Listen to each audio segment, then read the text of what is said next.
Bathroom থেকেও in fact Kanchenjunga দেখতে পাবে, এত ভালো। সোলো ট্রিপ মানেই কিন্তু বোরিং না। সোলো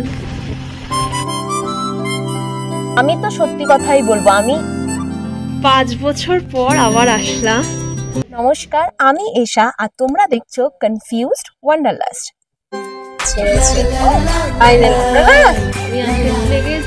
আমি ভাড়াগুলো রাজধানী করে দিল্লি চলে গেছিলাম। এটা অফবিটের একটা পারফেক্ট ডেস্টিনেশন।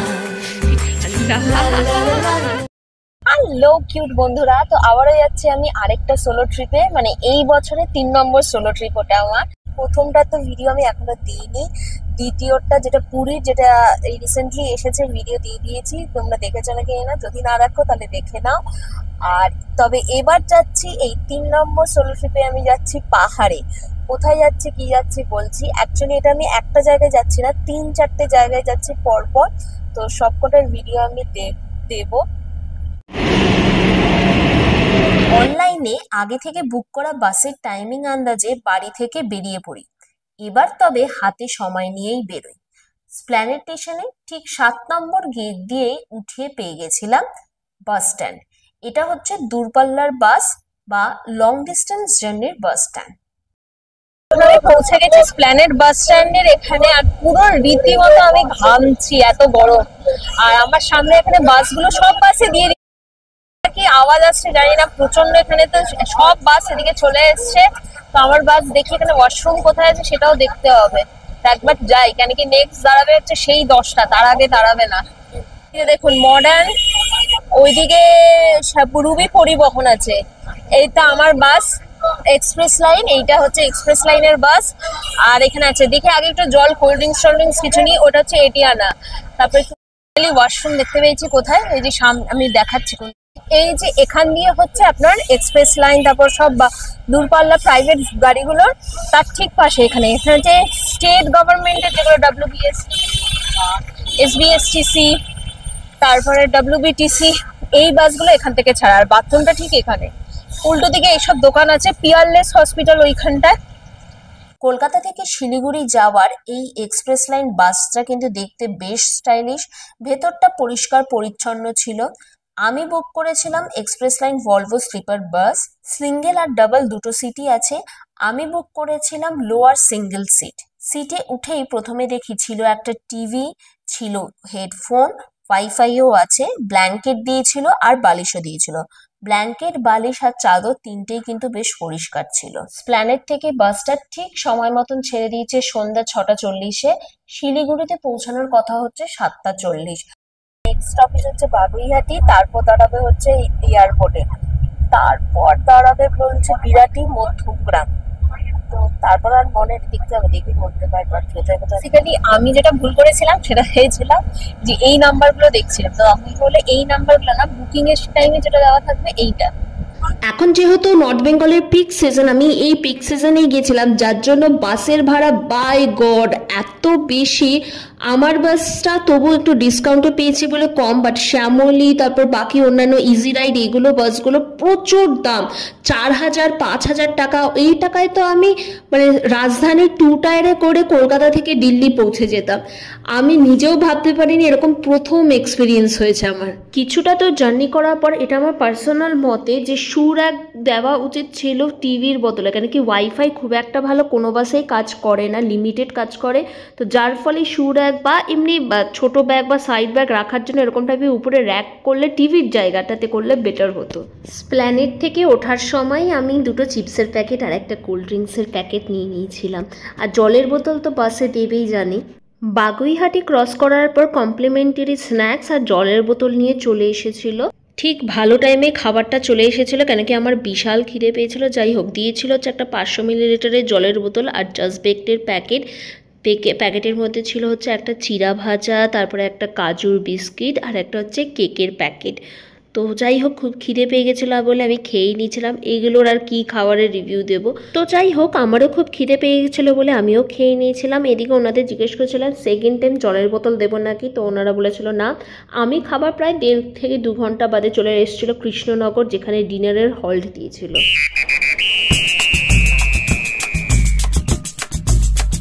শঙ্কর মিষ্টান্ন ভান্ডারের এখানে রাতে খাওয়ার জন্য যেখানে দাঁড়িয়েছিল আমি বলবো সেখানটা হচ্ছে বেস্ট জায়গা, কেন কি খুব সুন্দর পরিষ্কার পরিচ্ছন্ন ছিল আর অনেক ভ্যারাইটিস পাওয়া যাচ্ছিলো। মিষ্টিটাও ওখানকার ফেমাস, আর তার সাথে চাও পাওয়া যাচ্ছিলো, তার সাথে চাইনিজ বাঙালি খাবার সবই পাওয়া যাচ্ছিলো। মেনলি আমি চোখের সামনে দেখছিলাম বেশিরভাগই চিকেন বা মাটন থালিই নিচ্ছিল, তবে আমি নিয়েছিলাম হচ্ছে ফিশ থালি। ফিশটা প্রথমে দেখে ভেবেছিলাম অত ভালো খেতে হবে না, কিন্তু তারপর খাওয়ার পর দেখলাম যেটা না বেশ ভালোই খেতে ছিল। তো যাই হোক, তার সাথে আমিও একটুখানি মিষ্টি নিলাম। কৃষ্ণনগরে তো সর ভাজা সরপুরিয়া খুবই প্রিয় জিনিস, তার সাথে আমি নিয়েছিলাম হচ্ছে একটা কালো জাম। লাইন দিয়ে সব easy ride, express line, Shyamoli, Green Line, Ruby সব লাইন দিয়ে দাঁড়িয়ে আছে। রুমটা কিন্তু বেশ নিট অ্যান্ড ক্লিন আছে, আর জেট স্প্রেও আছে যেটা মেন খুব ভালো। হ্যাঙ্গার আমি এখানে ব্যাগটা রেখে দেবো। রাতে সেই যে এক ঘুম দিলাম, পরের দিন সকালবেলায় ঘুমটা ভাঙলো। মাঝরাতে বাসটা আরেকবার হল্ট দিয়েছিল রাত 3টে থেকে 4টের মধ্যে, ওই বাথরুম যাওয়ার জন্য বা চা খাওয়ার জন্য, ওই 10 মিনিটের মতন। যাই হোক, বাসটা কিন্তু বেশ ভালো এসেছিলো, বিফোর টাইমেই চলে এসেছিলো, 7:40-এর জায়গায় 7টার মধ্যেই পৌঁছে গেছিল। তো ওভারঅল যদি বলি আমার ঠিকঠাক লেগেছে এক্সপিরিয়েন্স। যাই হোক, ফাইনালি আমার সোলো ট্রিপের ডে 1 শুরু হলো। শিলিগুড়ি পৌঁছে গেছি, কিন্তু প্রচন্ড বৃষ্টি হচ্ছে তো দেখে, আর এদিকে কি করব জানি না, মনে হচ্ছে পুরো বৃষ্টিতেই কাটাবো এই কয়েকদিন। যেখানে ভলভো বাসটা দাঁড়ালো তার ঠিক উল্টো দিকে দার্জিলিং গ্যাংটকের বাস পাওয়া যায় বলল। তো আমি একটু ওয়াশরুমে গেলাম, তারপর এনবিএসটিসির বাস স্ট্যান্ডে গেলাম। যেতেই একটা কালিম্পং যাওয়ার বাস পেয়ে গেলাম। সেই কালিম্পং এর একটা বাস পেয়ে গেছি, তো বাসে উঠে গেছি, তো একদম সামনের সিটটা পেয়ে গেছি। বাসটা একটুবারে পুরো ভর্তি হয়ে গেলেই ছেড়ে দেবে, একটু আর 10-15 মিনিট বাদেই বাসটা ছেড়ে দেবে। টিপ করে বৃষ্টি পড়েই চলেছে, যেহেতু আমি সোলো ট্রিপ যাচ্ছি তাই বাসটাই বেছে নিলাম, কারণ সেফটির জন্য, আর ভাড়াটাও আমার কম হবে। সত্যি বলতে সামনের সিটটা আমার জন্য অনেকটাই ছোট ছিল, কিন্তু ভিউ অসাধারণ।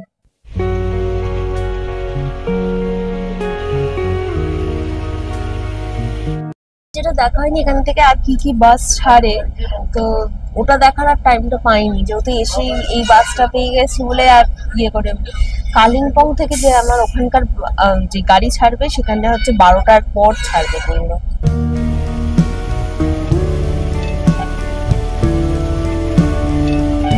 শিলিগুড়ি থেকে কালিম্পংয়ের দূরত্ব হচ্ছে 66.9 কিলোমিটার, মানে ওই 2.5 ঘন্টার মতন ধরুন।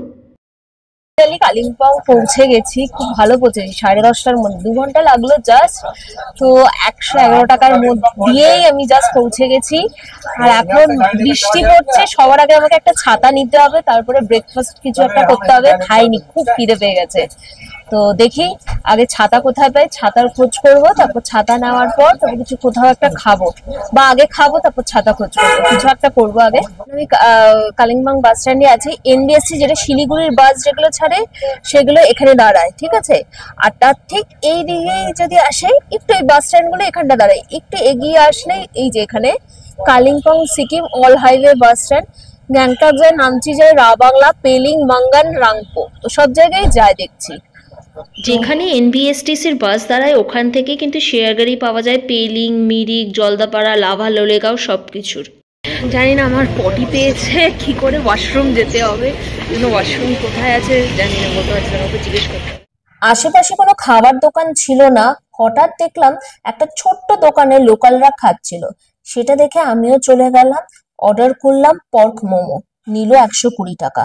মোমোটা কিন্তু বেশ ভালো ছিল খেতে। আমি বলবো তোমরা যদি কখনো নর্থ বেঙ্গল বা কালিম্পংয়ে আসো তাহলে চেষ্টা করবে ছোটোখাটো দোকানে খেতে, নামি দামি না, আর স্পেশালি যেখানে লোকালরা খাচ্ছে, তাহলে না সেখানে খাবারগুলো কখনো বাজে হয় না, ভালোই হয় বরং। সোলো ট্রিপে যদি আসো তাহলে শেয়ার গাড়িতে সব থেকে কম খরচ, কিন্তু শেয়ার গাড়ির যেটা মেন প্রবলেম হচ্ছে কখন ছাড়বে কোনো ঠিক নেই। যেমন 12:30টায় ছাড়া কথা, এখন 1টা বেজে গেছে, 1:30-2টোর মধ্যেও ছাড়বে নাকি কোনো সিওরিটি নেই। এই সোলো ট্রিপের সিরিজে আমার প্রথম দিনের ডেস্টিনেশন হলো রামধুরা। ছেড়েছে রামধুরা যেতে কিন্তু রিজার্ভেও যাওয়া যায়, তবে আমি যেহেতু একা যাচ্ছি তাই হোমস্টেতে আগে থেকে বলে রেখেছিলাম। তো উনি কালিম্পং থেকে রামধুরা যাওয়ার শেয়ার গাড়ির নাম্বার দিয়েছিল, ওনাকে কন্ট্যাক্ট করেই আমি গেলাম। ভাড়া নিয়েছিল 100 টাকার মতন।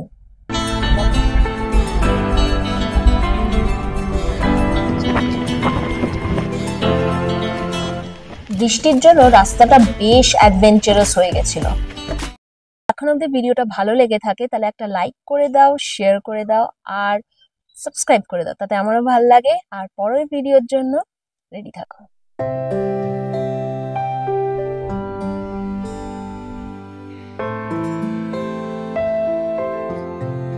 5 বছর আগে এই জায়গাতে আমি এসেছিলাম, তখন অত ভাইরাল ছিল না, কিন্তু তখনই আমি ঠিক করেছিলাম আবার আসবো এই জায়গাটাতে, তাই আজকে আমি এখানে।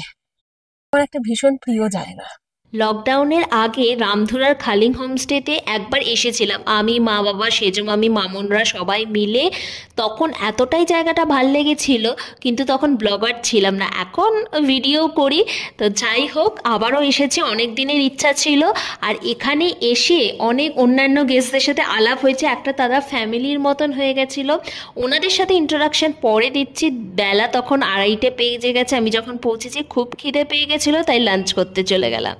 খাবার এসে গেছে, এখন চট করে খেয়ে নিই। কী কী দিয়েছে একবার বলে দিচ্ছি। তরকারি না, ফুলকপির তরকারি, পাঁপড়, ডাল, ডিম কারি। ফুলকপির তরকারিটা বেশ সুস্বাদু লেগেছিল। ডালের আর কি রিভিউ দেবো, ডিমটা মোটামুটি। হ্যালো, তো বেসিক্যালি দেখতেই পাচ্ছ আমি একটু রেডি হয়ে গেছি, ফ্রেশ হয়ে লাঞ্চটা করে ভালোভাবে ফ্রেশ হয়ে রেডি হয়ে গেলাম। এখন কি সুন্দর রোদ এসছে, তবে মেঘে পুরোটাই ঢাকা পড়ে গেছে। আর এই রামধুরার যে কেস, মানে যেটা ভালো, পুরো মেঘের খেলা। তো চলো, খালিং হোমস্টেতে তো আমি পৌঁছে গেলাম, এবার চট করে তোমাদের একটু আমার রুম ট্যুরটা দেখিয়ে দিই। আর যাই হোক, আর এখানে হচ্ছে ফোন নাম্বারটা, তোমরা একটু পজ করে দেখে নাও, আমি দিয়ে দিই। এটা হচ্ছে আমার রুম, কাঞ্চনজঙ্ঘা ভিউ রুম। আর রুমটা বেশ স্পেশিয়াসই আছে, পরিষ্কার পরিচ্ছন্ন ছিল, দুটো সোফা কাম চেয়ার ছিল। আর আমার রুমের ঠিক পাশেই হচ্ছে আরেকটা রুম, এখান থেকে কিন্তু বেশ ভালো মাউন্টেন রেঞ্জ দেখা যায়। রুমের ভেতরটা একটুখানি দেখিয়ে দিচ্ছি। এখানেও দেখতে পারবে এরকম একটা বিছানা আছে, বেশ কুইন সাইজ বেড আছে, দুটো বেতের চেয়ার আছে, আর ব্ল্যাঙ্কেটও দেওয়া আছে। ওয়াইফাইয়ের কিন্তু ফেসিলিটিও থাকে, আর জল তো অবভিয়াসলি সেটাও দেবে। তো যাই হোক, এই দুটো রুমই ভালো। আরেকটা রুম আছে যেটা হচ্ছে রোড সাইডে পাহাড়টা দেখতে পাবে, এইদিকে কাঞ্চনজঙ্ঘার সাইডে পাহাড় দেখতে পাবে না। এখানে এক্স্যাক্টলি ডাইরেক্ট রুম থেকে দেখতে পাবে না কাঞ্চনজঙ্ঘা, বাট এই রুমটা থেকে কিন্তু কমন যে ব্যালকনি আছে সেখান থেকে কিন্তু ইজিলি তোমরা পাহাড় দেখতে পেয়ে যাবে। আর এইটা হচ্ছে আমার রুমের বাথরুমটা বেশ পরিষ্কার পরিচ্ছন্ন, গিজারের ফেসিলিটিও আছে। তবে হ্যাঁ, বাথরুমটা একটু ছোট, হোমস্টে বলে যেহেতু মেবি হয়তো, তো বাট আর মেন ব্যাপার হলো বাথরুম থেকে ইজিলি কাঞ্চনজঙ্ঘা দেখতে পাবে। যাই, এখন তাড়াতাড়ি করে একটু চা খাই, আমার খুব মাথা ধরেছিল। তারপরে বাড়িতে একটা ফোন করি মা বাবাকে কি করছে, আর তারপরে একটা দিদিকে ফোন করব। এখন বিকালবেলার জন্য চা আর পকোড়া দিয়ে গেছে, যদিও বা আমি চা খাবো না, তাই বলেছি কফি দিতে। তাই কফিটা বেশ স্ট্রং ছিল, তাই জন্য আমি আরেক কাপ নিয়েছি পরে। আর পকোড়াটা তো ভালোই ছিল, যেরকম হয় ভেজ পকোড়া। কি ঠান্ডা! আসলে রামধুরাতে সন্ধ্যা নামার পরে একটা মানে খুব ঠান্ডা হাওয়া দেয়। এই না যে টেম্পারেচার খুব কম, কিন্তু একটা বেশ ঠান্ডা হাওয়া দেয়। ওই ঠান্ডা হাওয়াটার জন্যে খুব ঠান্ডা লাগছিল। Thank you. 10টা বেজে গেছে, একটু ডিনারটা করে নিই। ডিনারে নিয়েছি হচ্ছে রুটি আর চিকেন কষা। চিকেন কারি করে জেনারেলি, তো আমি বলেছি চিকেন কষা করতে। Thank you. পুরোটা নিইনি, এইটুকু নিয়েছি, বাকিটা নিচ্ছি। একটা জিনিস বলে দিই, আমি চিকেনটা খাচ্ছি, আলুটা একটু কম সেদ্ধ হয়েছে, কিন্তু টেস্ট বেশ ভালো হয়েছে। আর এখানে কিন্তু চিকেন দেয় হচ্ছে উইথ স্কিন চিকেন দেয়। আমি বলবো এখানে যদি তোমরা কখনো আসো তাহলে কিন্তু চিকেন কষাটা মাস্ট ট্রাই। কারি খেও না, কষাটা খাও, অসাধারণ। কারণ মর্নিং সকালবেলা উঠে বেশ ভাল লাগছে। কাঞ্চনজঙ্ঘা দেখতে পাইনি, কিন্তু ওয়েদারটা বেশ ভালোই ছিল। বাই দ্য ওয়ে, রামধুরাতে তোমরা যদি সোলো ট্রিপে আসো, এই হোমস্টে বা যে কোনো হোমস্টে, একা আসলে কিন্তু আলাদা ভাড়া, আর গ্রুপে আসলে বা দুজন আসলে আলাদা ভাড়া। আমার এই রুমটার জন্য একা থাকার জন্য নিয়েছে 2000 টাকা, বাট জেনারেলি দুজনের জন্য এটা হচ্ছে 1500 টাকা। যত বেশি লোক, যত বেশি দিন, তত রুম রেট কম হয়। আরেকটা যে রুম আছে, সেই রুমটা দিয়ে কিন্তু রাস্তার ধারে যে পাহাড়টা আছে ওইটা দেখা যায় মেনলি। সকালবেলা পায়ে হেঁটে অনেক কটা হোমস্টে দেখলাম, যেটার ডিটেলস ভিডিও আমি ফেসবুকে देवो। आपका नाम क्या है? प्रिया। प्रिया, माय नेम इज प्रिया। अच्छा, आपके ये जो बगल में वो रंजीम के होमस्टे है না, এই হোমস্টেতে গিয়ে ওনার সাথেও বেশ আড্ডা হলো। বাকি তো অরুণ ভাইয়া তো বেশ ভালোই ছিল। আর যাই হোক, তোমরা কি জানো এই হোমস্টেকে নামচি, রাবাংলা, গ্যাংটক সবকটা পাহাড় কিন্তু তোমরা দেখতে পাবে। ভাটা। আর আপনাদের শুভেন্দু ঘোষ শুভেন্দু ঘোষ কেমন লাগলো বলো এখানে এসে? আরে ও হ্যাঁ, এই তো হ্যাঁ, না না ভুল, আমার ভুল। হ্যাঁ কলকাতা, হ্যাঁ না খুব ভালো লাগলো। আমাদের যে একটা যোগাযোগ হলো, খুব হ্যাঁ। ভালো লাগলো। না আমারও খুব ভালো লেগেছে। আর সত্যি কথা বলতে কি জন্য মন মেলে বাহ, অঙ্গে ঢেউ তুলে এ পথে কেউ এলে দেখবে যে সেই মজে যাবেই যাবে। আহা কি দারুণ দেখতে, বাহ চোখ দুটো টানা টানা যেন শুধু কাছে বলে আসতে। এর মধ্যে অজস্র লিরিক্সে ভুল আছে মনে হয়। না কিন্তু ভালো লেগেছে, হ্যাঁ সেইটাই। আর কেমন লাগলো হোম? হ্যাঁ অনেক দেখেছিলাম, বার্মিকেও দেখেছিলাম, এখানেও দেখেছিলাম। ওনার সাথে ডাইরেক্ট কথা হলো, বললাম আপনি আসুন দেখুন, হ্যাঁ আমার ন্যাচারাল ভিউ খুবই ভালো। হ্যাঁ। তা আনুষঙ্গিক আরো নাইটে যে সমস্ত শহরগুলো করে খেয়ে নিই, আমার গাড়ি আসার টাইম হয়ে গেছে। ব্রেকফাস্ট দিয়ে দিয়েছে, চট করে খেয়ে নিই। ডে 2 এর জন্য, মানে যেটা পরের ভিডিও আসবে বলবো, সোলো ট্রিপে ঘটে যাওয়া আমার সাথে অনেক কিছু কাণ্ড। Stay tune. যদি ভিডিওটা ভালো লেগে থাকে তাহলে একটা লাইক করে দিও, শেয়ার করে দিও আর সাবস্ক্রাইব করে দিও। চলো টাটা, বাই।